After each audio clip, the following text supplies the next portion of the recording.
Segundo, boa noite. Irmãos e irmãs, boa noite. Tudo bem com vocês?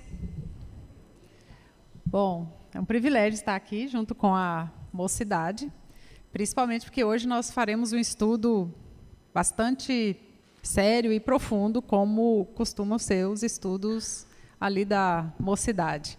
Às vezes eles nem percebem, né, que aquele estudo é sério, profundo, né, porque as coisas acontecem de maneira bem descontraída.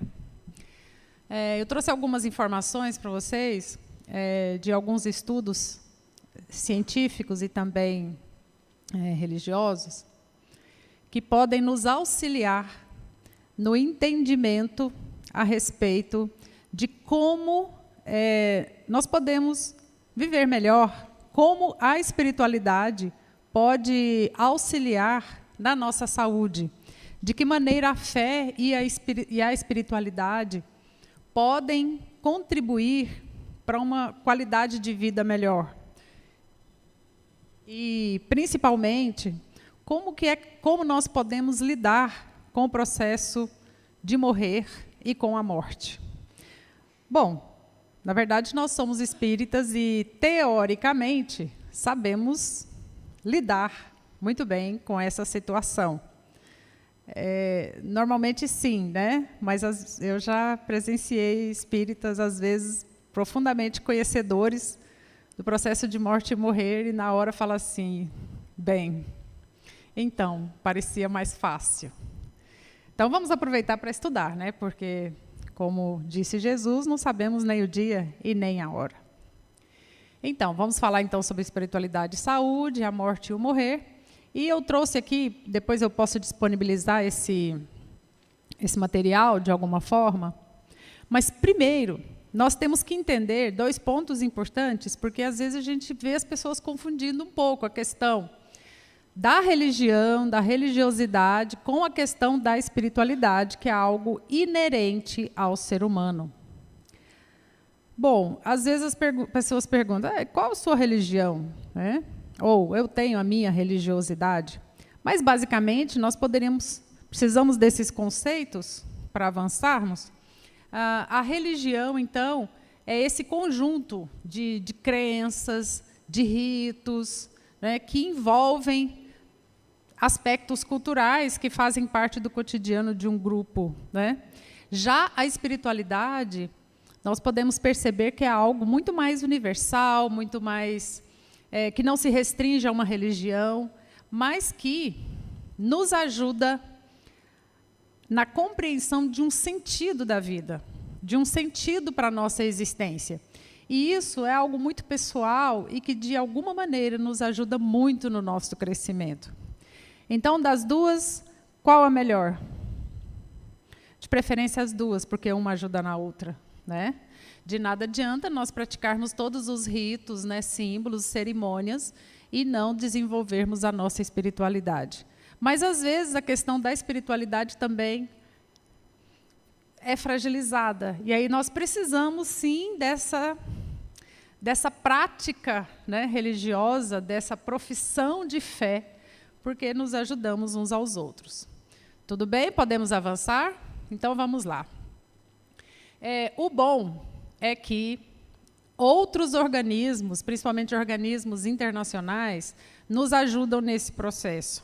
Porque se antes o conceito de saúde era um completo bem-estar físico, mental e social, a partir de 1999, já faz tempo, e tem gente que ainda não sabe, o termo espiritual foi agregado ao conceito de saúde. Poxa, então a questão espiritual é muito importante para esses organismos científicos, né? E tem gente que ainda não sabe. Tá. Outro aspecto importante também, não que a Organização Mundial de Saúde seja um grande referencial, né, porque, infelizmente, atende também a alguns interesses, né, com todo respeito, mas, quando a gente extrapola a questão de saúde e passa para a qualidade de vida, que é algo muito mais amplo e complexo, nós encontramos lá um item lá nos domínios de avaliação da qualidade de vida, né, de se a sua vida está com qualidade ou não. E um deles é a questão da espiritualidade, da religião, das crenças pessoais. Ora, Quer dizer, então, que se um profissional de saúde vai te avaliar, ou você mesmo se avalia, você precisa levar em consideração a questão da espiritualidade na sua vida. Bom, isso é bom também. Bom, vamos supor, então, que mesmo as pessoas sabendo disso, os que creem em Deus e os que não creem, a gente observa algumas coisas acontecendo. É bom nós termos uma profissão de fé? Sim. Observando alguns dados de perfis de homicídios, olha que interessante. O que essas pessoas estão fazendo nesses horários?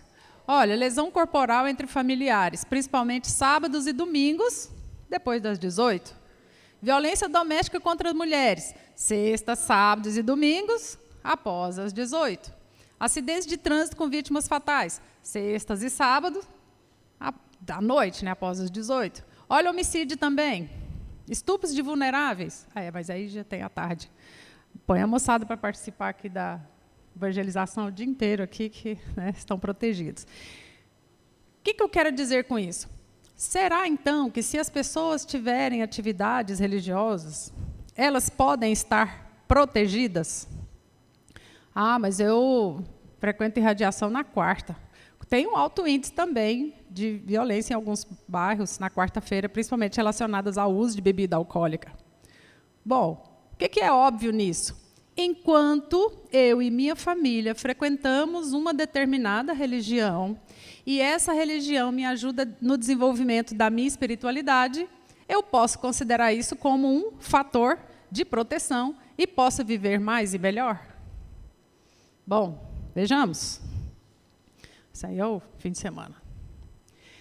Bom, não é de hoje que existe essa preocupação com essas questões de o quanto as questões da alma, da espiritualidade, estão relacionadas à nossa individualidade, ao nosso eu próprio. Michelangelo, que pintou lá o teto da Capela Sistina, já se inspirou no cérebro, né, para nos trazer alguma inspiração voltada para o significado de Deus na nossa vida, né, na origem das nossas ideias, nas motivações das nossas ações. E estudando, então, algumas regiões do cérebro, muitos cientistas identificaram que há regiões, sim, que são estimuladas quando as pessoas têm experiências ou vivências religiosas, né? E eu vou ilustrar apenas alguns estudos aqui para vocês, mas antes, já aviso, calma, gente, não é o fim das terapias, né, da alopatia ou da homeopatia, dos tratamentos convencionais, cirúrgicos, tratamentos. Já deixo bem claro porque tudo isso contribui. Tá? São ações que são complementares, mas que são importantes para qualquer indivíduo que está buscando a saúde. Claro que as medicações, os avanços tecnológicos representam um marco importante na nossa sobrevivência, é claro, né? Então, como que nós vamos provar cientificamente que existe relação entre espiritualidade e saúde? Já avisei aqui, o Ministério da Saúde está em busca de pessoas que tenham essas práticas, né, de imposição das mãos, de fluidificação, enfim, o passe, né, e muitas outras terapias alternativas e complementares. Então, muitos grupos, e eu faço parte de um deles, estão estudando de que maneira é possível provar cientificamente, argumentar cientificamente, que a espiritualidade tem essa influência. Claro, dentre esses estudos, alguns estudos voltados para a imunidade, para anticorpos, para a pressão arterial, o próprio poder do indivíduo de curar-se, a questão da insônia, né, e como a meditação e o relaxamento interferem no equilíbrio, ou seja, na homeostase, né, orgânica. E vou passar rapidamente alguns estudos, né, principalmente os estudos no campo da psiconeuroimunologia, né, já ficou provado cientificamente que o estado emocional, o estado espiritual do indivíduo interfere sim no sistema nervoso, no endócrino, no imunológico, e indivíduos com intensas atividades negativas consideradas como medo ou como estresse, a sua imunidade é flutuante, ou seja, ora ela está equilibrada, ora ela cai, e principalmente na diminuição de células de defesa, como, por exemplo, as natural killers, né, que são células que matam mesmo antígenos que possam ser agressores ao organismo, né? Então, esse é um dos estudos, né? Outros estudos também que falam a respeito do cortisol, que vocês conhecem, que é o hormônio que faz a gente acordar de manhã. E se esse hormônio nos ajuda e nos mantém alertas, se esse alerta é constante, de manhã, às 10, ao meio-dia, ou seja, que nós precisamos o tempo todo desses alertas, sejam por sustos nos negócios ou no trânsito, isso passa a se tornar prejudicial ao nosso organismo por causa também da sobrecarga da adrenalina. Então, a gente pode entender que o equilíbrio do nosso organismo ele é afetado, sim, se nós não buscamos o equilíbrio psicoemocional e espiritual. Aí, daqui a pouco, eu vou dizer como é que a gente faz isso, né? Existem alguns anticorpos também importantes, como a IgA, que é a imunoglobulina A, que na saliva, né, esses níveis são aumentados quando a pessoa tem compaixão, não é? E é uma imunoglobulina importante para as nossas defesas, né? Outros estudos também, feito com estudantes, quando eles assistiam, dois grupos, um grupo assistia filme de Madre Teresa de Calcutá, aumentavam as imunoglobulinas. Outro grupo assistia filme sobre Segunda Guerra, diminuía a imunoglobulina. Ou seja, boas notícias aumentam as nossas defesas, más notícias ou situações extremas, negativas, deixam as nossas defesas fragilizadas e por aí vai, né? São vários estudos.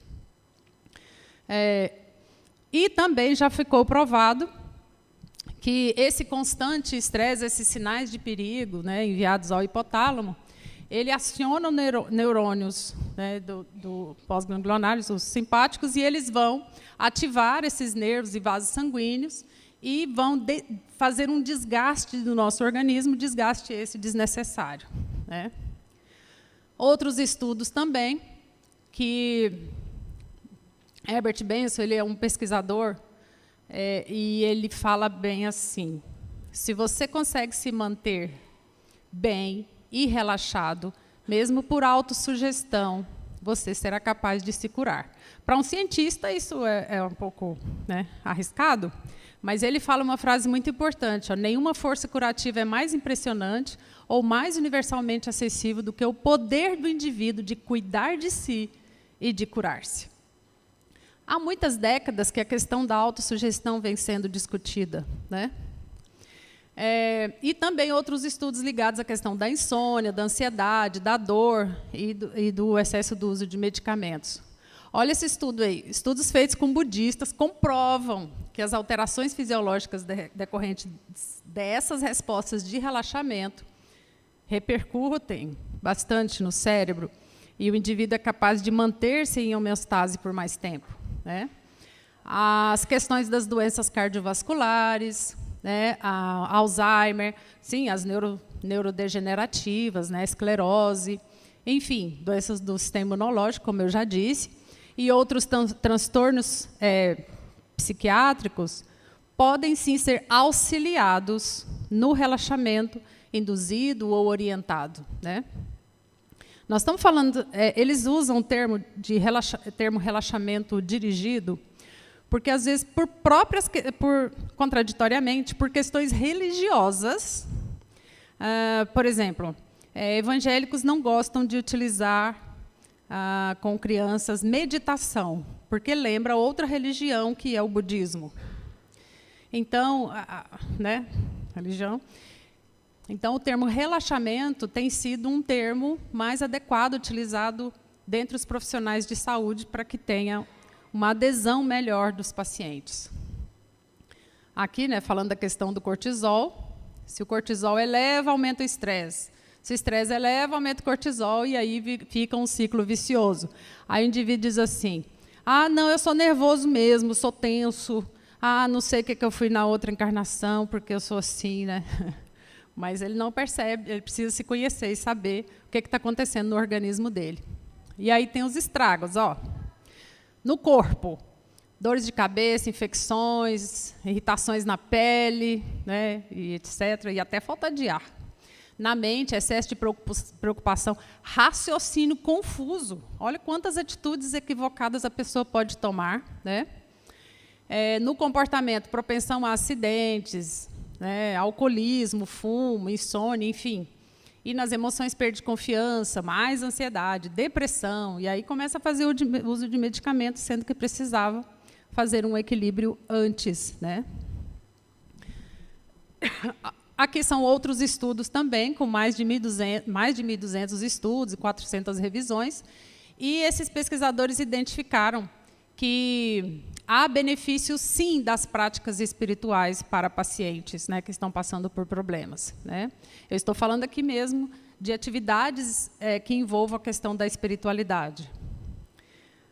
Por quê? Porque auxiliam na tranquilidade, até mesmo na questão da probabilidade de uma vida depois da morte, né, que para nós é algo mais simples. De ter alguém que zela por si, né, ter um Deus, ter um anjo da guarda, não importa o termo que o indivíduo venha utilizar, mas há um conforto maior, uma tranquilidade maior, né, e aí sim as células têm paz para se recuperarem, né? Outros estudos também falam da questão não só da espiritualidade, mas da prática da prece mesmo, do hábito de orar, né? Aquelas coisas antigas que nossos avós faziam, de fazer uma oração quando acorda, de se benzer, né? De se fazer uma oração antes das refeições, de fazer oração antes de dormir, ok, tudo bem. Se não tem o hábito de fazer aquela oração tranquila, e aquela conversa, aquele diálogo aberto com o Pai ou com o nosso Espírito Protetor, comece, então, fazendo assim, né? Uma vez eu tentei memorizar essa oração que é feita aqui no começo, né? Ela tem uma força, né? Muito grande, tá? Principalmente também, né, nesses estudos, a questão de pacientes terminais, que são chamados de terminais, ou fora de possibilidades terapêuticas, ou em fim de vida, cada autor usa um termo, né? Mas, para esses pacientes que nem a morfina resolve mais, a questão da espiritualidade ajuda bastante, né? Uma conversa, um consolo, um conforto espiritual ajuda muito essas pessoas e também os seus familiares nessa relação de conflito entre o existir e o deixar de existir, entre o ter uma individualidade e perdê-la a qualquer momento, passando a ser apenas um símbolo, né? Outro fator muito importante aí para a moçada, né? Estudos também indicam que estudantes que frequentam regularmente atividades religiosas, eles se afastam dos riscos e dos perigos das drogas, né, da violência e até de ambientes considerados espiritualmente insalubres, né? Isso se eles começam desde a infância. Vou esperar meu menino ter idade para ele saber o que ele vai fazer, né, onde é que ele vai. Não, já leva desde de pequeno, né? Tem lá para os bebês, não tem? Evangelização? Tem.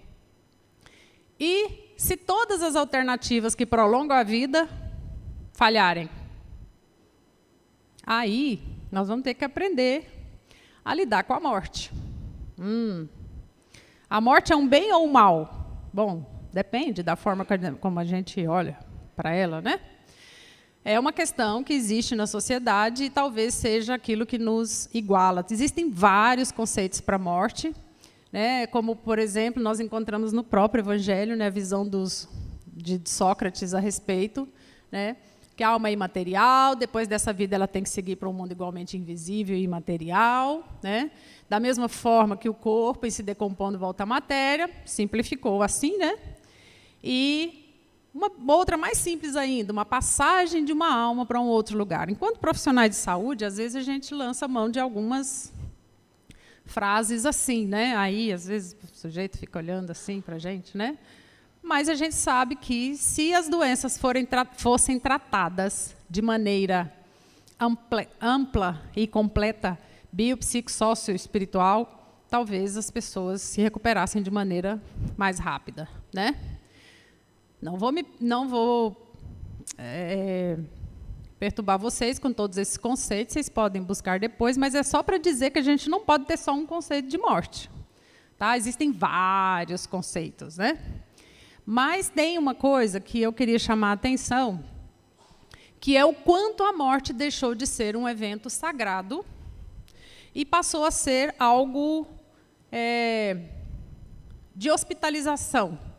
Não se morre mais em casa, ao lado da família, com chances ou instantes para despedidas ou reflexões, né? Passa-se a ser aquele indivíduo entubado, sequelado, com úlceras por pressão, sob cuidados de estranhos, né? Com todo respeito à equipe que cuida. Mas parece que não é a mesma coisa. Pelo amor de Deus, não estou aqui cultuando nenhuma situação de morte em casa. Mas estou chamando a atenção para o fato de que, da mesma forma que o nascimento é um momento sagrado que precisa da família por perto, a morte também, né? Porque nós temos muito medo da morte. Então, de alguma forma, a gente tenta fugir desse problema, né? É como se a morte se tornasse algo feio, vergonhoso, contagioso, né? Que devesse ser tirado, né, do convívio familiar. Claro, existem situações que foram colocadas, né, e a morte passou a ser algo aterrorizante e terrível por causa da decomposição do cadáver, né, da perda, da dor, do sofrimento, né, que as pessoas passam em determinadas situações da vida. Mas nós não podemos esquecer que morrer e morte são dois termos diferentes. O processo de morrer é único, é individual, é singular. E deve acontecer da melhor maneira possível, né, de maneira digna. Agora, a morte é um evento, é um fenômeno que todos nós passaremos. Bom, a não ser que tenha algum Highlander aí, se tiver, por favor, se apresente, que eu gostaria de conhecer, né? E, como já vimos dentro de vários conceitos, a própria doutrina nos ajuda a entender isso, né? E os profissionais de saúde sofrem muito porque acompanham esses pacientes terminais, às vezes, ou em unidades de terapia intensiva, 24 horas por dia, e vivenciam muito esses processos, né? Aí tem outras formas, sim, interessantes. Para os antigos samurais chineses, decapitar o inimigo vencido representava libertá-lo da humilhação, né? Acho que isso aqui não serve para nós, não.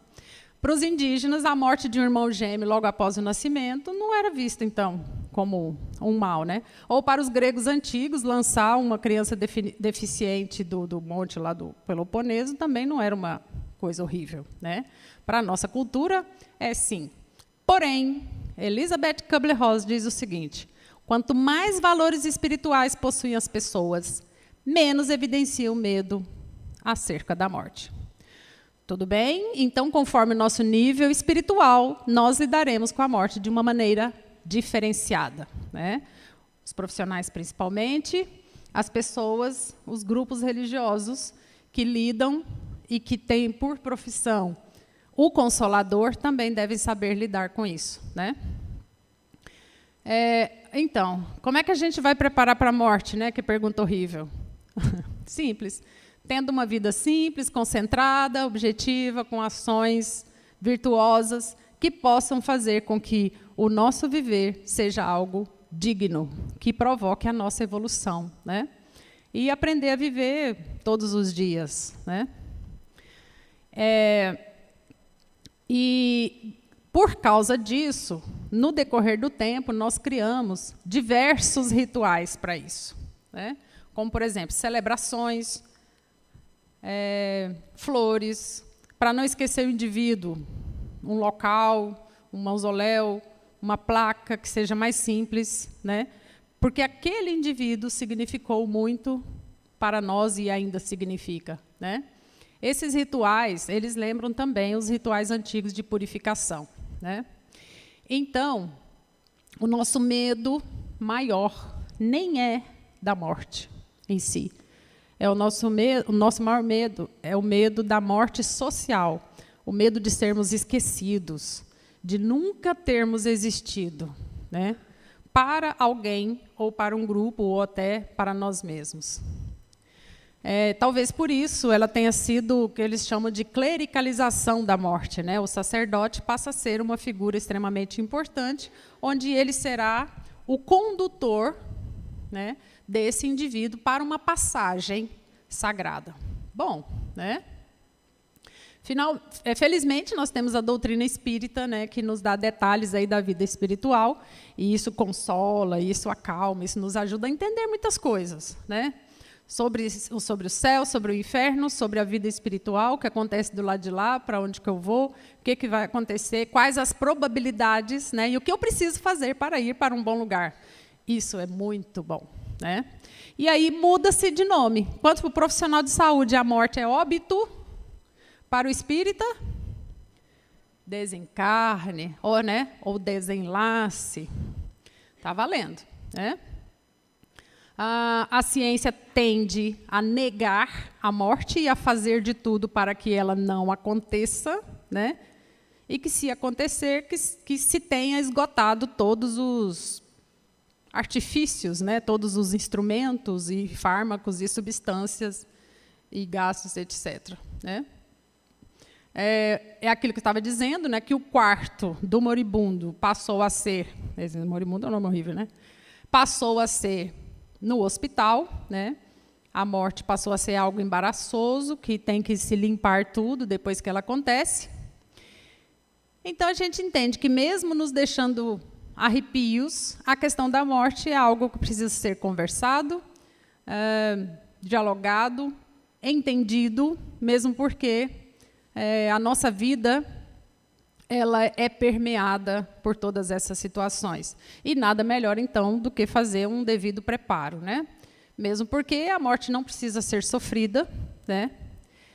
É preciso cuidados, e esses cuidados envolvem não somente o cuidado com o corpo, mas também um conforto espiritual, né, para esses indivíduos. E estudos também feitos com crianças identificaram que as crianças também têm medo da morte, né? Que as pessoas precisam de um cuidado intensivo, né? E, nesses instantes, a crença em Deus ajuda mais do que qualquer outra crença, né? E as crianças já trazem isso de forma inata. E é por isso que, para a gente ter esse equilíbrio total entre corpo, mente e espírito, nós precisamos de meditação, precisamos de relaxamento, precisamos manter esse equilíbrio para que o nosso viver, para que as nossas atividades sejam cada dia mais equilibradas, né? E isso a gente consegue também por meio de práticas religiosas que nos ajudem a lidar com os nossos erros, com as nossas frustrações, que nos tragam conselhos quando nem os próprios a gente ouve, que nos tragam leituras edificantes que vão nos consolar nos momentos de solidão ou nos momentos coletivos, né?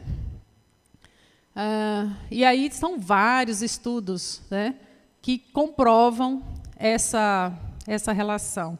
Para finalizar, então, olha, já vou deixar essa frase aí para vocês. Não basta viver bem, é preciso morrer com elegância. Que Jesus nos abençoe e nos dê sua paz.